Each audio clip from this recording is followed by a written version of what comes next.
인사를 잘 하셔야 돼요. 너무 반갑습니다.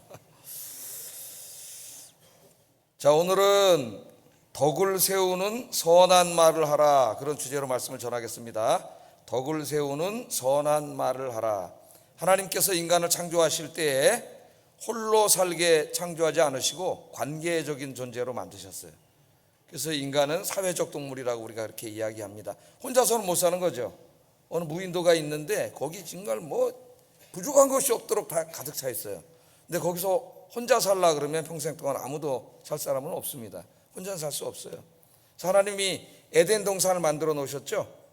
그 다음에 거기다 이제 아담을 창조하셨습니다.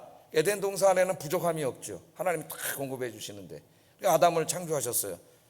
그런데 그렇다고 완전히 부족함이 하나도 없는 게 아닙니다. 부족한 게 하나 있었어요. 에덴 동산에. 뭐가 부족했어요? 예? 아담이 함께 대화를 하면서 살아야 될 이웃이 부족했죠. 이웃이. 그래서 하나님 뭐라 그랬냐면 사람이 독처하는 것이 좋지 못하다. 다 만들어 놓은 것 같은데 부족한 게 있었어요.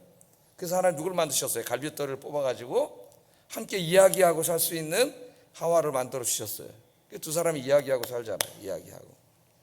혼자 사시는 분들이 가장 힘든 게 뭔지 아십니까? 이야기할 사람이 없는 거라래요. 이야기할 사람이 없는데 텔레비전 이렇게 틀어놓고 있다 보면은 가상의 세계에 자꾸 자기가 빠지게 되고 치매도 더 빨리 오는 거예요. 이야기할 사람이 없는 거죠. 굉장히 힘든 거예요. 이야기할 사람이 없는 게. 제가 이제 어느 TV 프로를 보는데 이런 프로그램입니다. 이렇게 이제 연예인들이 시골 어디 가가지고 주인이 없는 허물어진 집을 이제 개조해가지고 세컨하우스로 해서 이런 얘기예요. 이런 프로그램인데 이제 어느 집을 할까 하고 마을마다 이제 마을에 가서 돌아보는데 이미 빈 집이 많더라고요. 시골에. 저 이태리에는 제가 그 CNN 뉴스를 읽어봤더니 한 동네가 다 없어요. 사람이 안 살아요. 막 대저택들이 다 비었어요. 그래서 1달러에 그거 줍니다. 1달러면 얼마? 1,200~300원 집 사고 싶으면 이태리 거기 가서 사시면 돼요. 집 줘요. 그냥 대저택 와서 살으라고. 우리나라도 지금 이제 자꾸 이렇게 집들이 없어지고 주인이 죽으면 이제 자식들이 그냥 내버려 두니까 시골에 빈집들이 많이 생기기 시작하는데 참 안타까운 일이죠. 근데 거기 이제 그 마을을 찾는데 어느 집을 할까 그러고 찾는데 저 제일 그 마을에 제일 끝에 집 거기 빈집이 있더라고요. 근데 보니까 마당도 이렇게 돌도 잘 깔려 있고 그래서 주인이 살아있을 때는 상당히 부지런한 분이었다는 생각이 들어요. 근데 거기 할머니가 한번 살고 계셨는데 이제 돌아가신 거예요. 그리고 이제 그 집만 남아서 그런 집이었습니다. 근데 그 마을 사람이 이야기해 주기를 이 할머니가 이제 여기 혼자 살아 계실 때는 그 어떤 이제 주변의 사람들이 이렇게 산 탈락 올라오다 길을 잘못 들으면은 계속 올라오면 끝에 이 할머니 집에 온대요. 길을 잘못 들어가지고. 그럼 할머니가 사탕을 준답니다. 사탕을 준비하고 계시다가 사탕을 주고 그 대신 이제 할머니 얘기를 듣고 가야 돼요. 얼마나 얘기가 하고 싶으셨으면 이제 그 얘기를 하시는. 그죠? 우리나라 이제 그 노인들의 안타까운 현실이죠. 지금. 원래 다 가족이 같이 살아야 되는데 이제 가족이 되다 보니 그렇게 하지 못하고 이게 외로운 거예요.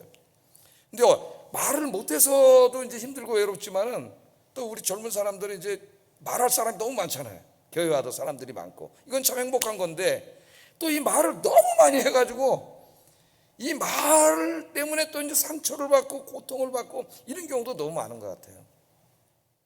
그래서 오늘 하나님 우리에게 주시는 말씀은 이 말에 대한 말씀입니다. 말에 대한 말씀. 이 말이 선한 말도 있고 악한 말도 있어요. 우리 그리스도인들은 악한 말을 하면 안 되고 선한 말을 하라고 하는 가르치는 말씀입니다. 재밌는 얘기를 제가 하나 해드릴게요. 어느 마을에 이제 할머니하고 할아버지하고 사셨는데 나들이를 가게 되셨습니다. 한참 걷다가 할머니가 좀 피곤해지셨어요. 영가 나 좀 업어주시오. 그랬더니 할아버지가 참 업어주기는 싫었지만은 이따 나중에 또 잔소리 들을까봐 할 수 없이 업어주셨대요. 그래서 이제 업어주셨는데 업혀가던 할머니가 좀 미안한 마음이 들었는지 나 무겁지요? 이렇게 물어보면 나 무겁지요? 그러니까 할아버지가 그럼 무겁지. 그렇게 퉁명스럽게 그럼 무겁지. 그러면서 그러니까 할머니가 왜 무겁냐고 되물었대요. 그랬더니 할아버지가 하는 말이 머리는 돌덩이지 얼굴은 철판이지 가는 무엇지 그러니까 무겁지. 할머니가 행복했을까요? 안 행복했을까요? 어벌은 줬는데, 예? 돌아오는 길에 이제 할아버지가 좀 다리를 삐끗하셨다는 거예요. 그래갖고 이제 할멈 나 다리 아프니까 나 좀 업어주라. 예? 우리 집사람 같으면 저를 잘 업을 거예요 아마. 그 이제 할머니가 갈대 일도 있고 해서 할아버지는 이제 업어주셨답니다. 업어주셨어요. 그러니까 이제 누가 미안해? 할아버지가 무겁지. 미안하잖아요 할아버지가. 근데 나 무겁지? 그러면 아까 할머니 따라하는 것 같으니까 할아버지가 이제 반대로 물어봤대요. 나 가볍지? 그러더래요. 나 가볍지. 그러니까 할머니가 말씀하시기를, 아 그럼 가볍지요. 머리는 비었지, 입은 싸지, 허파엔 바람만 잔뜩 들었지. 그러니까 가볍지.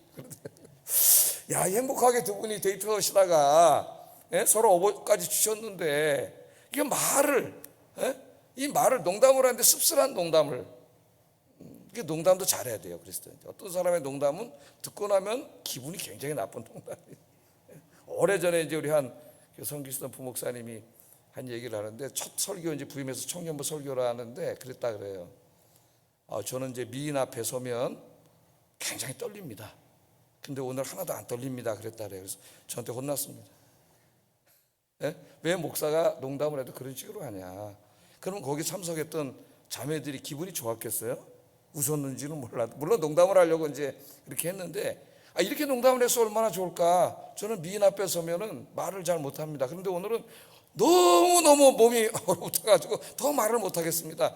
그러면은 얼마나 좋아했을까 청년들이. 왜 목회자가 설교하는데 말하는 성도들 기분 나쁘게 그렇게 말을 하냐. 이거 고쳐줘야 되겠더라고요. 예?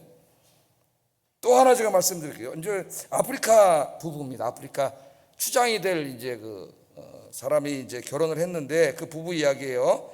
첫날 밤입니다. 신부가 자기 이제 신랑에게 묻습니다. 왜 나를 선택했습니까? 왜 나를 선택했나요? 그리고 소를 7마리나 보냈나요? 이렇게 물어보더래요. 이제 아프리카는 지참금을 줘야 되잖아요. 소 한 마리가 얼마나 비싸요? 7마리를 줬다는 거는 그 아내를 진짜 엄청나게 가치를 높게 평가한 거죠. 소를 7마리나 보냈어요. 그랬더니 신랑이 대답을 합니다. 당신은 나에게 있어 세상에서 하나뿐인 여자입니다. 만약 내가 소가 더 많이 있었으면 다 보냈을 겁니다. 아내가 행복했을까요? 안 행복했을까요? 행복했을까요? 안 행복했을까요? 행복했겠죠. 신부의 눈에 눈물이 흘렀습니다. 그리고 다음 날부터 이 여인은 달라지기 시작했습니다. 말씨, 맵씨, 솜씨는 물론 걸음걸이, 표정 등 모든 것이 달라졌어요. 세상에서 가장 우아하고 고귀한 여인으로 바뀌었습니다. 남편이 그렇게 보고 있는데 자기를 가치를 평가해 주는데, 얼마 후에 추장 아들이 추장의 자리에 올랐습니다. 아름답게 변한 부인의 내조로 그런 부족을 훌륭하게 이끌었다 그래요. 남편이 부여해 준 가치가 한 여인의 인생을 이렇게 바꾼 거죠. 우리 사랑하는 남편 여러분들은 어떻게 합니까? 아내의 마음을 이렇게 좀 위로하는 말을 합니까? 어떤 말을 하십니까? 우리 아내들은 어떤 말을 하십니까? 우리는 하루에도 수없이 많은 말을 하고 살아갑니다. 그런데 우리의 말 한마디가 다른 사람을 기분 좋게 해줄 수도 있고 기분을 상하게 할 수도 있습니다. 용기와 희망을 줄 수도 있고 상처와 좌절을 줄 수도 있습니다. 가슴을 찢어지게 아프게 할 수도 있고 마음에 따뜻한 격려와 위로를 줄 수도 있습니다. 그리스도인들은 다른 사람의 기분을 상하게 하고 상처와 좌절을 주고 가슴에 비수를 꽂는 그런 말을 절대 하지 말라고 하나님이 말씀하세요. 우리 그리스도인들은 항상 다른 사람의 기분을 좋게 해주고 용기와 희망을 주고 위로하는 말을 하라고 하나님 그렇게 말씀하십니다. 오늘 본문이 이 언어 습관에 대해서 가르치는 말씀이에요. 말은 습관이 됩니다. 그래서 오늘부터 이 말씀을 잘 듣고 하나님이 기뻐하시는 말만 하시는 여러분 되기를 주의 이름으로 축복합니다.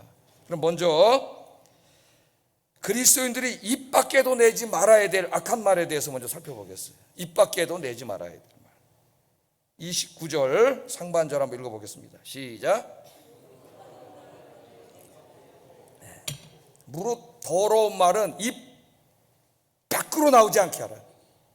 우리의 말은 우리 마음속에 있죠. 입 안에 있다가 이게 어떻게 됩니까? 입을 벌리면 입 바깥으로 튀어나와요. 그러니까 하나님의 악한 말은 입 밖으로 나오지 못하게 하라는, 입 밖으로.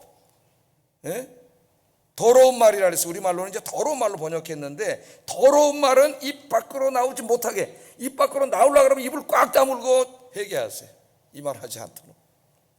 자, 그럼 더러운 말은 뭐냐? 헬라어로는 사프로스란 말을 번역했는데, 이는 이제 그 나무나 생선, 이 썩을 때 나는 그 악취라래요. 악취. 비유적인 언어라고 할 수가 있겠어요. 생선 썩을 때 여러분 그 냄새 그 최고의 악취죠. 또 나무를 키워보신 분은 알겠지만 이게 이쁘지만 이제 뿌리가 썩고 썩으면은 그 밑에 물이 막 엄청나게 악취가 납니다. 그런 이제 이 더러운 말은 그런 사프로스, 그런 이제 악취가 나는 말이에요. 그래서 영어 성경에 보니까 어떤 성경에는 NIV 같은, 우리 이제 여러분 가지고 있는 NIV 같은 경우에는 이제 unwholesome talk, 그러니까 이거는 해로운 말이에요. 해로운 말로 번역을 했고, 미국의 이제 신학자들이 성경 연구할 때 연구 텍스트로 사용한, 미국 영어 성경이 많잖아요. RSV라고 있는데 Revised Standard Version, 그러니까 개혁 표준역 뭐 이렇게 번역되겠습니다. 이 성경에 보면은 싹한 말, 이블 토크라고 번역을 했어요. 싹한 말. 그러니까 이 더러운 말은 싹한 말, 해로운 말, 비유적인 말로 하면 아주 그냥 그 악취가 나는 말에, 입에서 나와서는 안 되는 말, 그런 뜻이 있습니다. 이 말에. 자, 성경을 읽어보면 말에 대해서 굉장히 많이 가르쳐요. 왜냐하면 말하지 않고는 우리가 살 수가 없어요, 그리스도인들이. 근데 이 말을 통해서 엄청나게 많은 죄를 짓기 때문에 말에 대해서 많이 가르칩니다. 그래서 절대 우리가 입 밖으로 내지 말아야 할 말들, 우선 좀 몇 가지 한번 생각해 보겠습니다. 다 살펴볼 수는 없지만 중요한 건 몇 가지만, 첫째는 아주 이 독한 말이에요. 독한 말, 상처 주는 말, 막 욕설, 저주, 이런 말을 절대 하지 마라, 이렇게 말합니다. 야고보서 3장 8절 10절 한번 읽어보겠습니다. 시작.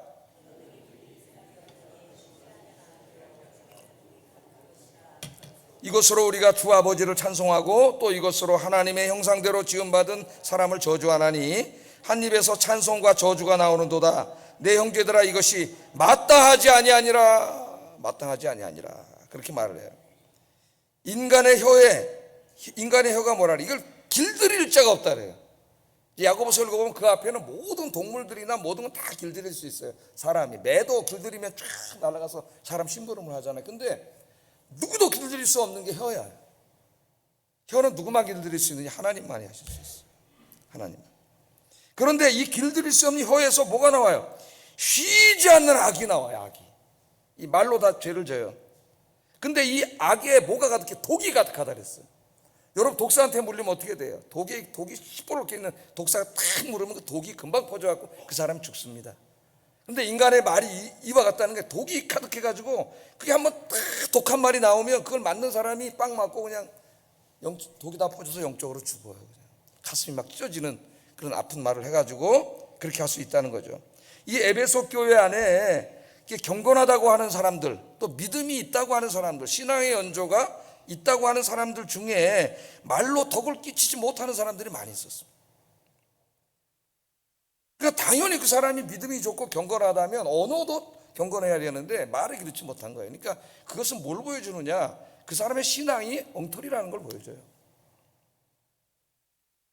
자, 우리들의 오늘 야고보가 뭐라 합니까? 우리의 입은 하나님을 찬양하는 입이라 그러잖아요. 여러분, 우리 예배 드리시잖아요. 오늘 하나님 찬송하고 찬양하잖아요. 이 입으로 거룩하신 하나님 찬송하는데, 이 똑같은 입으로, 이 찬양하는 입으로 어떻게 다른 사람을 저주하는 말을 할 수가 있겠느냐? 다른 사람을 욕하고 상처 주고 아프게 하고 그런 말을 할 수가 있겠느냐? 그것은 마땅하지 아니하다.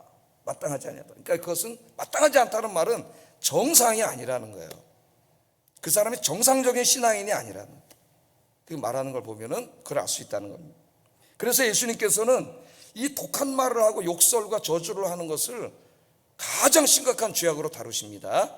그래서 이런 심각한 말씀을 하셨어요. 마태복음 5장 22절 한번 읽어보겠습니다. 시작. 형제를 대하여 라가라 하는 자는 공회에 잡히게 되고 미련한 놈이라 하는 자는 지옥불에 들어가게 되리라. 이 마지막 말씀이 가슴에 확 철렁하고 다가오죠. 형제에게 욕하고 독한 말 하는 사람은, 저주하는 사람은 지옥불에 들어가게 되리라. 예수님이 하신 설교예요. 지옥불에 들어가게 되리라. 무섭잖아요, 여러분. 지옥불에 들어간다는데. 깜짝 놀라.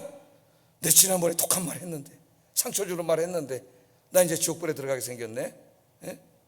여기 말은 그 사람이 그런 말을 자기 실수로 하면 안 되죠, 절대로. 근데 한 번, 두 번 실수로 자기도 모르게 화가 났을 때 쭉 튀어나와. 그 사람 지옥 가지는 않겠죠. 회개하면 하나님 용서해 주실 테니까. 여기 하시는 말씀은 이것이 습관화되어 있는 사람이에요. 습관화. 그냥 나오는 거예요, 계속. 반복적으로. 그것은 왜 지옥불에 들어갈까요? 그 안에 예수님이 없다는 것을 보여주는 증거예요. 그 믿음이 참 믿음이 아니라는 것을 보여주는 증거예요. 우리 안에 믿으면 성령님이 우리 안에 들어오시는데, 성령님이 들어오신 그 사람이 이런 독한 말을, 물론 인간의 연약함 때문에 한두 번 우리가 실수할 수는 있겠지만 계속 이게 삶의 방식이 될 수는 없어요. 말의 상처는 한 번 생기면 잘 지워지지 않습니다. 나의 무심코 던진 말 한마디가 나의 사랑하는 아내, 남편, 자녀들, 그리고 사랑하는 교우들에게 돌이킬 수 없는 비수가 될 수가 있어요. 이 말이 그렇죠. 가슴이 확 찔리는 말은 주워 담을 수 없어요. 그러니까 말을 함부로 하면 안 돼요. 여러분들 오늘 그 예배 다 마치시면은 내일부터는 직장에 이제 가셔가지고 또 안 믿는 사람들을 이렇게 만나잖아요, 직장에서. 그럴 때 우리 그리스도인들이 저 말을 잘해야 됩니다. 그 사람의 영혼을 구원하기 위해서라도 말을 잘해야 돼요. 그 인크로트라고 하는 조사기관이 직장에서 상처가 되는 말들에 대해서 조사를 했는데, 상사가 부하 직원에게 한 말, 그러니까 부하 직원들이 상처받는 말이에요. 그걸 조사했고 5가지. 또 하나는 거꾸로 부하 직원 때문에 상사가 상처받는 말도 있대요. 요새 이제 MZ세대 할 말 다 하거든요. 이제 이걸 조사를 했는데 제가 한번 읽어드릴게요. 자, 부하 직원의 마음에 비수를 꼽는 말 베스트 5. 그러니까 여러분 저 부하들이 있는 분들은 이게 이런 말을 하면 안 되겠죠. 1등 1위가 뭐냐? 야, 그거 하나도 제대로 못하냐? 이 말이래요. 자신의 업무 능력을 무시당하는 것 같아서 이 말을 들었을 때 직장을 그만두고 싶어졌다고 젊은이들이 얘기합니다. 예? 그거 하나도 제대로 못하냐? 무려 24.9%가 그걸 느꼈대요. 두 번째는 2위는 야, 네가 하는 일이 뭐가 있어? 우리 회사 와서 네가 하는 일이 뭐가 있냐? 이 말이래요. 3위는 야, 그따위로 하려면 때려쳐 임마. 그 말 잘하죠. 그따위로 하려면 때려쳐. 이게 3위예요, 상처받는 말. 4위는 야, 회사 온 지 얼마나 했는데 아직도 그것도 못해. 이 말을 이제 하면은 또 이제 많이 아프대요. 5위는 시키는 대로 하면 되지 왜 이렇게 말이 많어? 이 5가지랍니다. 1위부터. 그래서 우리 예수 믿는 부하 직원을 둔 상사 여러분, 이제 부하가 물론 직원이 잘못하면은 꾸중을 하고 교정은 해줘야 돼요. 그걸 내버려두면 안 되겠죠. 그러나 순화시켜서 지혜롭게 할 수 있기를 주의 이름으로 축복합니다. 그 다음에 이제 다음은 반대로 상사가 부하 직원에게 스트레스 받는 말입니다. 1위, 아유 그것도 모르십니까? 아마 컴퓨터나 인터넷 이런 쪽으로 가면 젊은 애들보다 상대가 안 되죠. 예? 저도 이제 모르면 우리 은우한테 물어보는데 이게 1위예요. 그것도 모르십니까? 아, 말이 안 통하네요. 그런데 그것도 모릅니까? 아, 부장님하고 말이 안 통하네요. 부하 직원이 고루한 세대라고 답답하다는 식으로 얘기할 때 직장 생활에 회의감을 느낀다 그래요. 두 번째 2위는 아, 제가 왜 이걸 해야 되죠? 아, 내 일도 아닌데? 이 말이 이제 부하 직원이 당돌하게 따질 때 마음이 상한답니다. 3위는 그렇게 하시면 안 됩니다. 요즘엔 그렇게 안 해요. 요즘엔 그렇게 안 해요. 그런다는 거예요, 젊은 애들이. 4위는 아유 부장님 그 정도밖에 안 되세요? 실망입니다. 그런 애들도 있나 봐요. 하여튼 요새 수평사회가 점점 돼가가지고 저희 애가 근무하는 이제 인터넷 회사인데 여기는 거의 그 회의를 하는데 보니까 수평문화예요. 저기 높은 뭐 상무 이런 사람하고 직원하고 얘기하는 걸 제가 이렇게 한번 들어봤더니 거의 수평문화더라고요. 할 말 다 하고 같이. 그래서 이제 저 우리하고는 많이 다른 세대구나. 목회할 때도 아이들 이게 교육시킬 때도 이게 잘해야 되겠구나 그런 생각이 들어요. 그러니까 5번째는 뭐냐? 아, 이제 그만둘 때 되신 거 아닙니까? 은퇴될 때 되신 거 아닙니까? 그 말이 가장 상처가 된다 그래요. 저 어떤 신부님, 연세 드신 가톨릭 신부님 설교하는 거 제가 들어봤더니 자기가 이제 자꾸 이렇게 데모하지 마라, 뭐 목양에 열심히 해라 이렇게 가르쳤던 젊은 신부들이 아유 저 꼰대 같은 신부 저 언제 간두나 그런 말이 들려온답니다. 들려온대요. 그럴 때 아프다 그래요. 자, 우리 그리스도인들이, 우리 MZ세대 젊은이들이 자기들이 상처받는 만큼 자기들의 말도 자기 윗사람들에게 상처를 준다는 걸 알아야 돼요. 우리가 서로.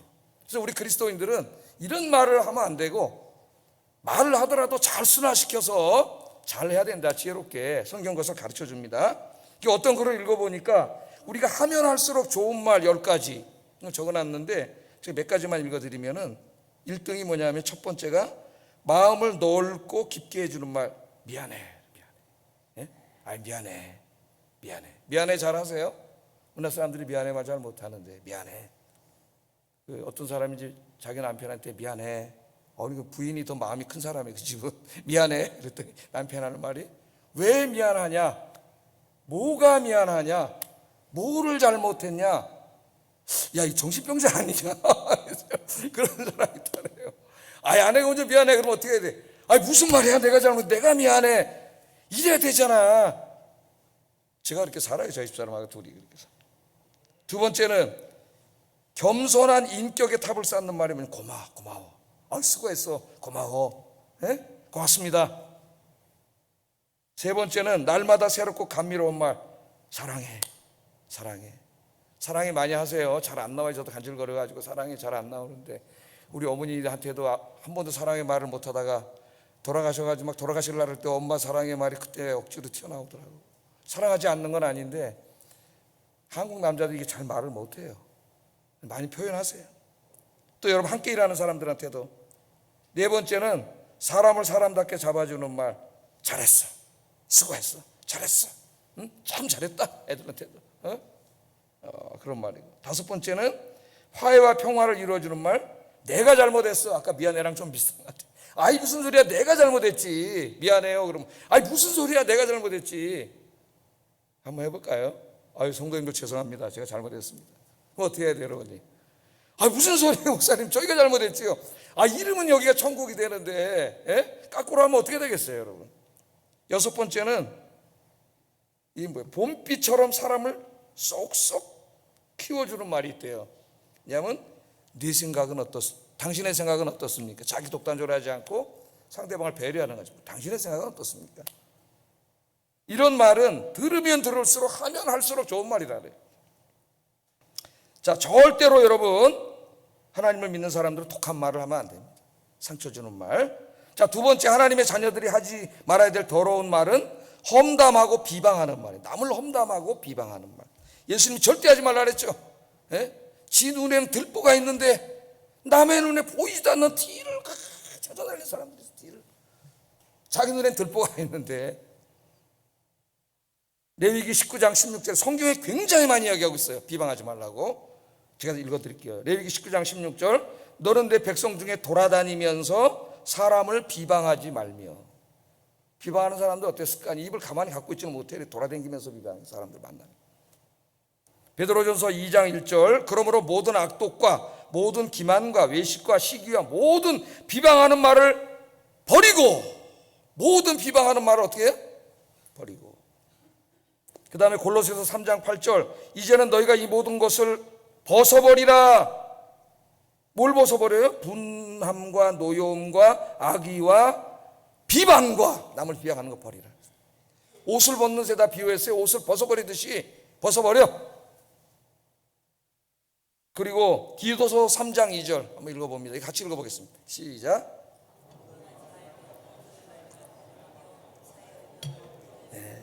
아무도 비방하지 말라.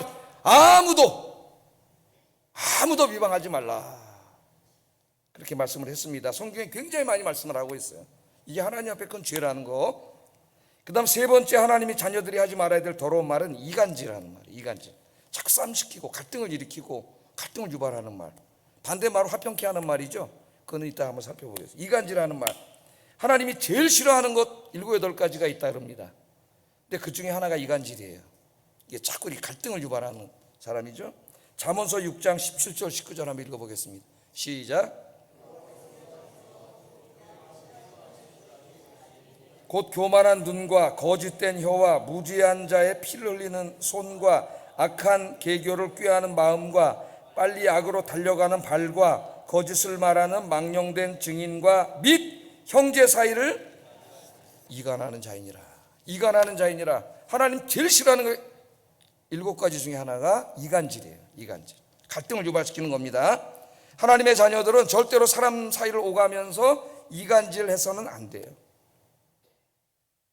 잠언서 16장 28절 한번 읽어보겠습니다. 시작.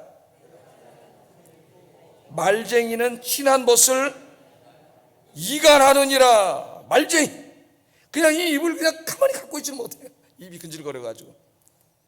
그 그리스도인들은 좀 입이 무거운 사람이 돼요. 입이 무거운 사람. 말쟁이는 친한 벗 사이를 이간해. 이 사람은 왔다 갔다 하면은 두 사람이 친하게 지냈었는데 이분이 여기 왔다 저기 갔다 하면 두 사람이 원수가 돼.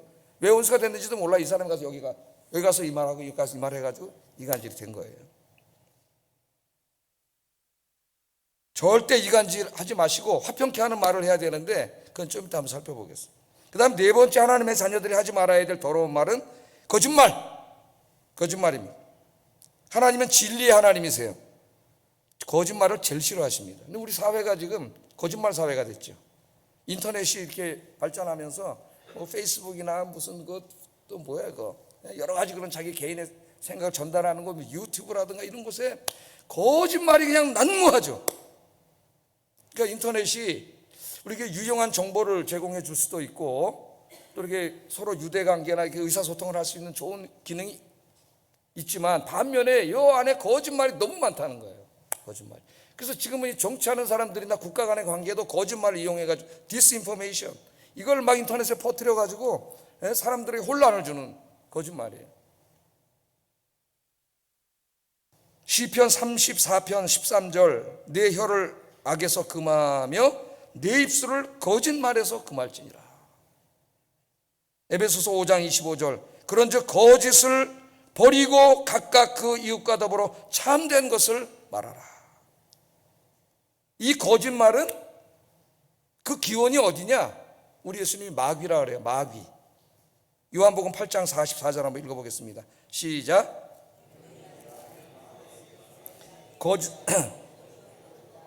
그는 처음부터 살인한 자요 진리가 그 속에 없으므로 진리에 서지 못하고 거짓을 말할 때마다 제 것으로 말하나니 이는 그가 거짓말쟁이요 거짓의 아비가 되었습니다. 이 거짓말은 사탄의 기원, 사탄이 거짓말의 기원입니다.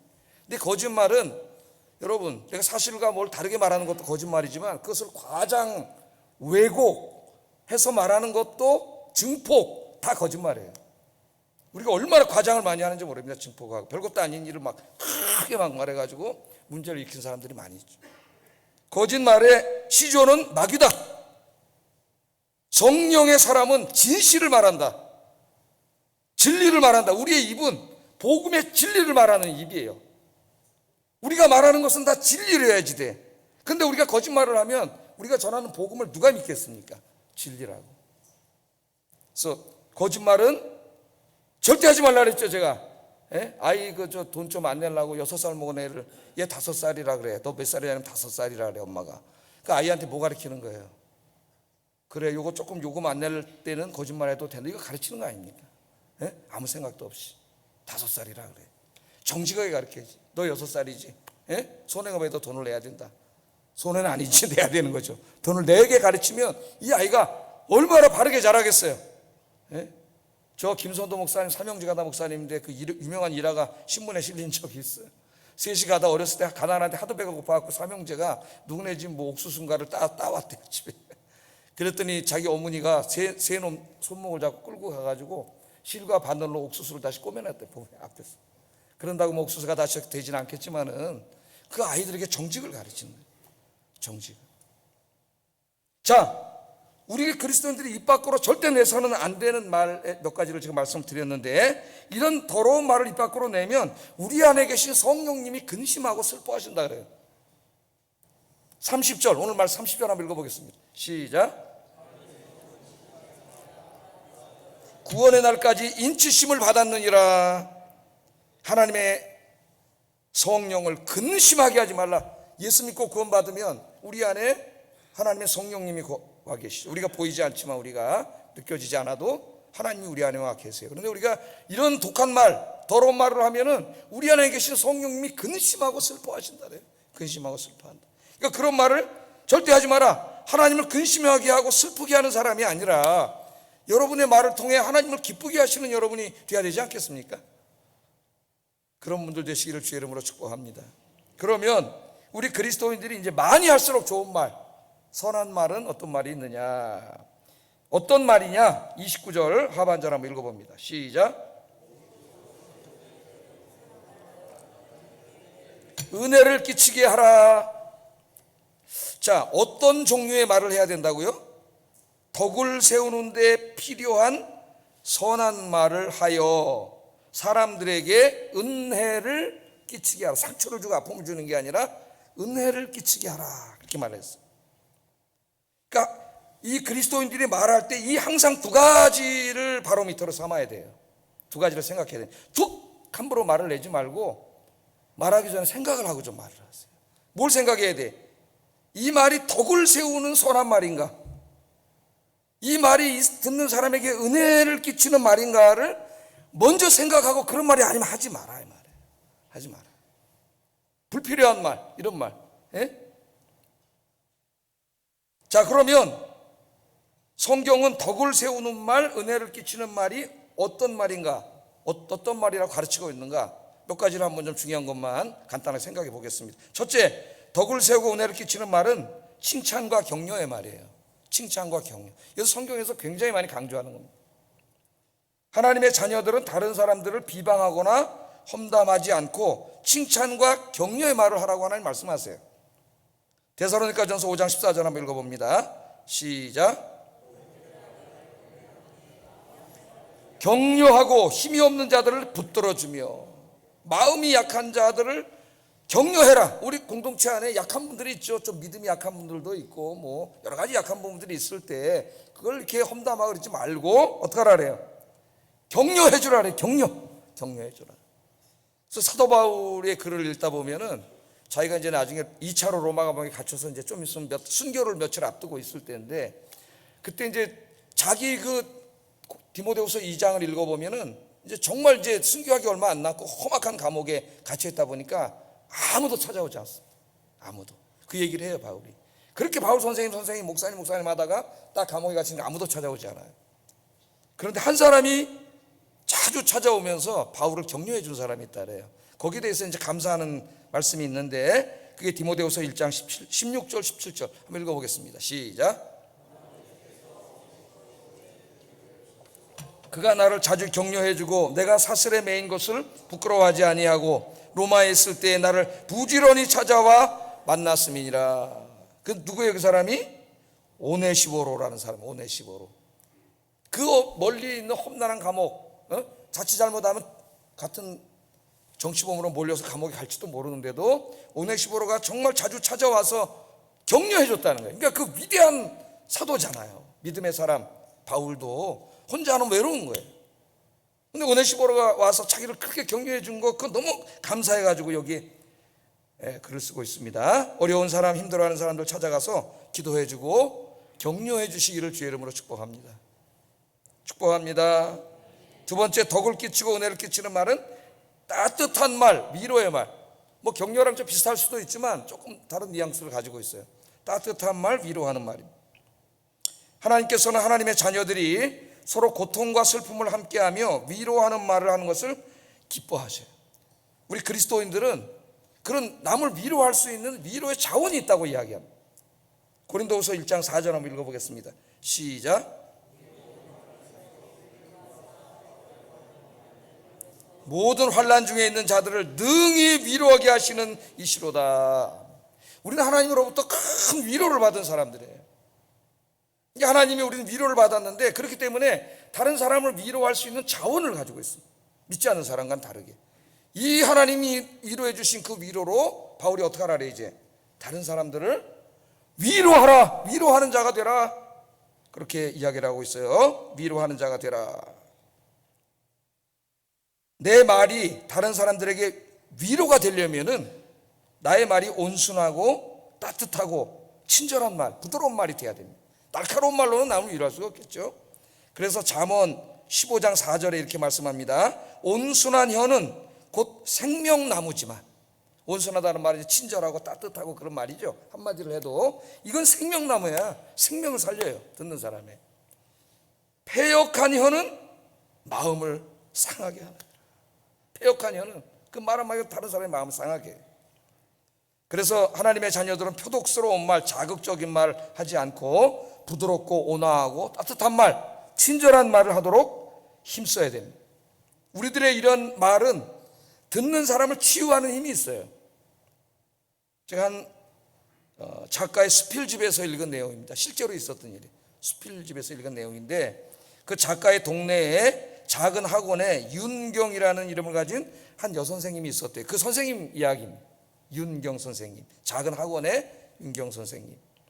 이 학원에 이제 중학생 누나와 초등학생 동생 오누이가 이 학원을 다녔대요. 근데 어느 날 이 오누이의 엄마가 그만 스스로 목숨을 끊는 일이 벌어졌습니다. 비극적인 일이 벌어졌는데, 그때 윤경 선생님이 너무나 안타까워서 아이들을 불러서 위로하며 말했답니다. 엄마가 필요하면 언제든지 선생님 찾아와라. 엄마 대신 의논할 게 있으면 언제든지 선생님 찾아와, 의논해. 선생님이 엄마가 돼줄게. 그렇게 이제 따뜻한 말로 위로를 했대요. 근데 얼마 후에 이제 이 오누이 중에 누나가 고등학교 진학반에 올라가야 했답니다. 그랬더니 아이의 아버지가 찾아오셔서 하시는 말씀이, 내 딸은 외고를 보내려고 하니까 이제 큰 학원으로 옮겨야 되겠습니다. 그러니까 뭐 어떻게 말을 할 수가 없잖아요. 부모가 외고 보내려고 옮긴다는데. 그래서 이제 큰 학원으로 옮겼대요. 한 선생님이 2명을 가르치는 엄청나게 비싼 학원이겠죠. 학원으로 옮겼답니다. 근데 어느 날 아이가 울면서 윤경 선생님에게 전화를 해왔다는 거예요. 그러면서 하는 말이, 선생님, 저 선생님 학원에 다시 다니면 안 돼요? 울면서 그러더라는 거예요, 애가. 그래서 이제 왜 그런가 해서 아이를 오게 해가지고 불러서 자초지종을 물어봤더니 지난번에 전교 11등을 했다는 거죠. 전교 11등은 잘했는데, 전교 11등을 했는데 학원 선생님이 하시는 말씀이, 이 성적으로는 대학에 갈 꿈도 꾸지 말라. 그러면서 호통을 치면서 이게 성적이냐 그랬다는 거예요. 자, 그래서 이 아이가 좌절하고 이제 실망을 하고 공부할 것도 의욕도 잊어버리고 그런 겁니다. 슬프고.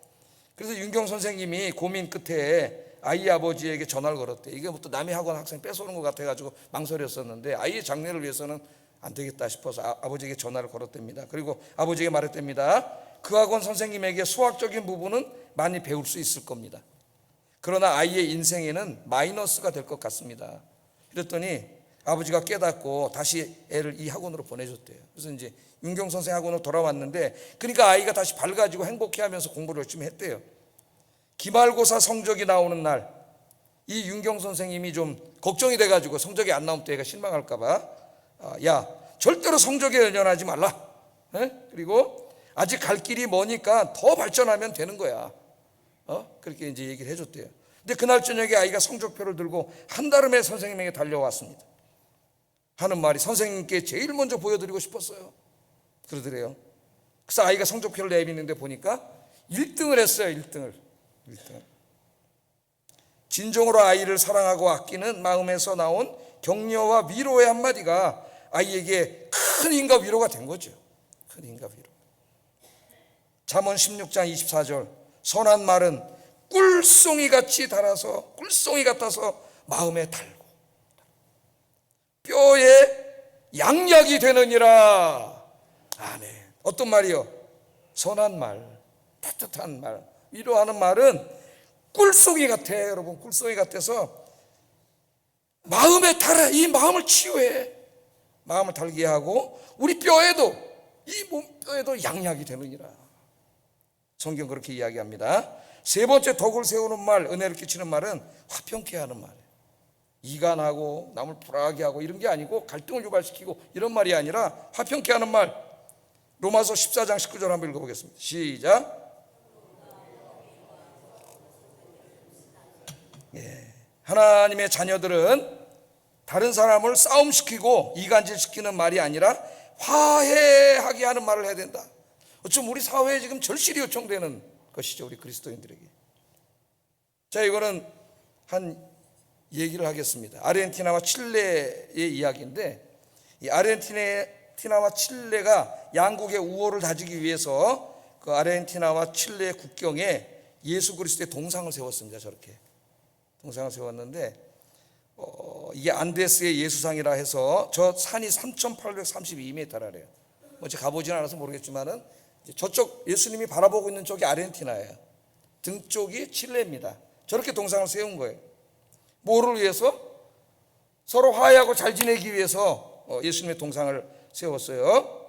자, 그런데 이 동상 때문에 오히려 두 나라가 전쟁이 일어날지도 모르는 그런 위기를 맞이하게 됩니다.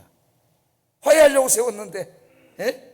자, 왜 전쟁을 하려고 하기까지 상태가 악화됐느냐 하면은, 이 동상이 거의 만들어졌을 때 칠레의 어떤 사람이 이런 말을 쓴 거예요. 예수님의 동상이 칠레에는 등을 지고 계신다. 등을 돌리고 계신다. 그러니까 이 글을 읽는 칠레 사람들이 화난 거지만, 진짜 그렇잖아요. 보면 어떻게 보면 상당히 설득력 있는 말이잖아요. 아르헨티나를 보고 예수님이 이렇게, 칠레는 뒤쪽이잖아요, 예수님이. 어떻게 칠레 등을 돌리는 예수님 상을 세웠느냐. 그러니까 이 말이 막 이게 사람들을 막 이제 화나게 해가. 요새 인터넷에 한마디가 이런 역할을 해요. 해가지고 막 진짜 전쟁 직전까지 막 일어나게 됐는데, 그런데 한 사람의 지혜로움 때문에 두 나라가 서로 이해하고 화해하게 됐어요. 그게 뭐냐면은 칠레의 한 기자가 신문에다가 이런 글을 썼답니다. 어떤 글을 썼느냐. 예수님의 얼굴이 아르헨티나를 향하여 서 계시는 이유는 아르헨티나가 칠레보다 더 예수님의 보살핌이 필요한 나라이기 때문입니다. 그러니까 칠레 사람들에게는 어떤 좀 이렇게 관용과 자부심을 심어주고 그런 거 아니겠어요? 그래서 막 싸우려고 막 이렇게 하다가 이게 두 나라를 이렇게 화해시키는 결과를 가져왔다는 거예요. 자, 우리 사회 안에 지금 제가 이야기하죠. 증오와 거짓을 유발하고 갈등을 유발하는 말을 하는 사람은 믿지 마라, 제가 그랬어요. 그 사람들이 쓰는 굴과 말은 다 거짓말이다, 제가 그렇게 얘기했습니다. 우리 그리스도인들은 바로 이런 말을 할 줄 알아야 돼. 우리 사회를 향하여, 교회 안에서도 어디에서도, 야, 예수님이 칠레를 향하는 등을 돌리고 계신다. 그럼 두 나라가 싸울 수밖에 없는 거죠. 감정이 격해지고. 똑같은 거지만은 예수님이 아르헨티나를 바라보고 계시는 것은 아르헨티나가 칠레보다 더 보살핌이 필요한 좀 약한 나라이기 때문에 예수님 저렇게 하신 것이다. 그러니까 칠레 사람들도 관용이 생기고 서로 화해하게 되잖아요. 그래서 여러분들, 우리 그리스도는 어디에 가든지 갈등을 유발하는 사람이 되면 안 되고 화평케 하는 여러분 되기를 주의 이름으로 축복합니다. 교회 안에서 말을 잘 하셔야 돼요. 어떤 일들에 대해서 한마디를 하더라도 내가 이 한 말이 우리 교회 하나됨과 화평에 도움이 되겠는가, 아니면 이게 갈등을 유발시키고 분열을 일으키겠는가를 몇 번 생각하고 이야기해야 돼. 하나님이 그렇게 하라고 우리에게 말씀하십니다. 네 번째 덕을 세우고 은혜를 끼치는 말은 정직한 말이에요. 정직한 말, 거짓말이 아니라 정직한 말. 잠언 23장 6절에 보면 만일 내 입술이 정직을 말하면 내 속이 유쾌하리라. 내가 누구죠? 하나님이세요. 우리가 정직과 진실을 말하면 하나님의 마음이 기뻐. 우리가 거짓말 말하면 하나님의 마음이, 아까 뭐라 그랬어요? 슬퍼하신다 그랬잖아요. 걱정하고 슬퍼하셔. 하나님은 진리의 하나님이세요. 정직을 말하면 하나님의 마음이 유쾌해진다. 하나님의 마음을 유쾌해질 뿐만 아니라 사람들에게도 인정받는 사람이 된다 그래요. 잠언 16장 13절 읽어보겠습니다. 시작. 그들의 사랑을 입느니라. 아멘. 요새 인터넷 시대에 과연 누가 경쟁력 있는 사람이 되느냐, 그럴 때 많은 전문가들이 앞으로는 미래 사회는 정직한 사람, 일관된 사람이라고 얘기해요. 요새 사람들이 사회 이런저런 얘기가 나오면 참지 못하고 자기 개인 계정 페이스북이나 트위터에다 막 씁니다. 근데 거기다 한번 글을 남긴 건 지워지지 않아요. 계속 남아있어요. 그래서 그 사람들이 나중에 중요한 일을 하려고 할 때 그게 발목을 잡죠. 거짓말을 했거나 지가 지금 얘기하고 있는 것과 다른 얘기를 이미 해놨거나 일관되지 않은 그런 걸 보여주거나 큰 문제가 되는 거예요. 그래서 앞으로는 정직한 사람, 일관된 사람, 요 때는 요 얘기하고 저 때는 저 얘기하고 상황에 따라서 손바닥 뒤집는 사람이 항상 자기 어떤 원리와 원칙과 신념에 따라서 일관된 이야기를 하는 사람, 그런 사람이 앞으로 힘이 있다는 파워. 그렇다면은 그리스도인들이 최고 강점이 있지 않을까요? 바르게 산다면. 여러분들이 이렇게 하나님을 기쁘시게 하는 주의 백성들 되기를 주의 이름으로 축복합니다. 자, 그런데 우리의 입술은 아까 길들이기가 너무 힘들다 그랬잖아요. 이 길들일 수 있는 하나님밖에 없어요. 그래서 기도해야 돼. 시편 기자가 기도했습니다. 시편 141편 3절 읽어봅니다. 시작. 문을 지키소서. 아침에 눈 뜨고요, 다른 사람과 이야기를 시작하기 전에, 첫 대화를 나누기 전에 하나님과 이 대화를 나누세요. 오늘 내 입술에 파수꾼은 뭐야? 보초지, 보초.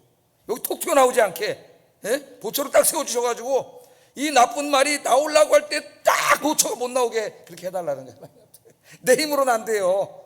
내 힘으로 이거 입이 근질근질 거려가지고, 그러니까 기도를 해야 돼. 하나님 앞에 기도하면 하나님이 막아주신다는 거예요. 그리고 하나 명심해야 됩니다. 우리가 한 말은 없어지지 않아요. 이 말은 이 우주 안에 녹음기가 있어요, 여러분. 녹음기 녹화 다 됩니다. 하나님의 거기 다 녹음돼요. 제 말이 아니라 성경 말씀, 예수님의 말씀. 마태복음 12장 36절 37절 읽어보겠습니다. 시작. 심판날에 이에 대해 신문을 받으리니 네 말로 의롭다함을 받고 네 말로 정죄함을 받으리라. 무슨 말을 하든지 심판날에 그 말한 것으로 신문을 받아요. 신문. 재판하는 거예요. 판사가 물어보듯이 재판을 받아 의로운 말을 할로 내 말로 의롭다함을 받을 수도 있고, 한 말 때문에 정죄, 유죄 판결을 받을 수도 있다. 왜? 이 말이 없어지지 않아요. 요즘 어떤 사람 전화로 막 얘기했다가 그 전화 녹음 파일이 다 티 나와가지고 지금 이제 감옥 가게 생기든지 어떻게 되게 생겼어요. 다 하나님 앞에 그 말하는 거 아니에요? 다 녹음돼서 없어지지 않습니다. 다 살아있어요. 오늘 이 시간부터 입술에 파수꾼을 세워달라고 기도하시고, 이제까지 살아오시면서 잘못한 것들은 회개하세요. 중심으로 회개하세요, 하나님 앞에. 그러면 하나님 깨끗이 지워주셔요. 할렐루야. 인터넷은 안 지워줘도, 물론 그것도 지워주는 사람이 있다는데 돈 받고. 중심으로 회개. 다시는 더러운 말을 내가 입 밖에 내지 않겠습니다. 회개하시고 오늘부터는 정말 덕스러운 말, 은혜로운 말 하시기를 주의 이름으로 축복합니다. 기도하겠습니다. 자, 두 가지 기도합니다. 독한 말, 상처 주는 말, 거짓말, 이간질하는 말, 험담하고 비방하는 말과 같은 더러운 말들은 이 밖에도 내지 않게 하소서. 두 번째, 칭찬과 격려의 말, 따뜻한 위로의 말, 화평케 하는 말, 정직한 말과 같은 은혜롭고 덕이 되는 말만 하게 하소서. 기도하겠습니다. 사랑하시는 아버지 하나님, 감사합니다. 하나님께서 우리에게 입을 주시고 이 말할 수 있는 이 특권을 주신 것 하나님 감사합니다. 우리는 혼자 살지 못합니다. 여러 사람과 만나서 대화를 나누고 살아야 되는데, 이 말이 덕을 끼칠 때도 있지만, 은혜를 끼칠 때도 있지만, 상처와 아픔을 줄 때도 있고, 사회 갈등과 혼란을 유발시킬 때도 있습니다. 아버지 하나님, 우리 그리스도인들이 어떠한 말을 해야 되는가, 어떤 말이 선한 말인가, 어떤 말이 덕이 되고 은혜가 되는 말인가, 하나님이 가르쳐 주셨사오니 더러운 말은 입 밖에도 내지 않게 해주시고, 하나님의 덕스럽고 은혜로운 선한 말만 하는 우리 아이께 성도들이 되게 하여 주시옵소서. 예수님 이름으로 기도드립니다.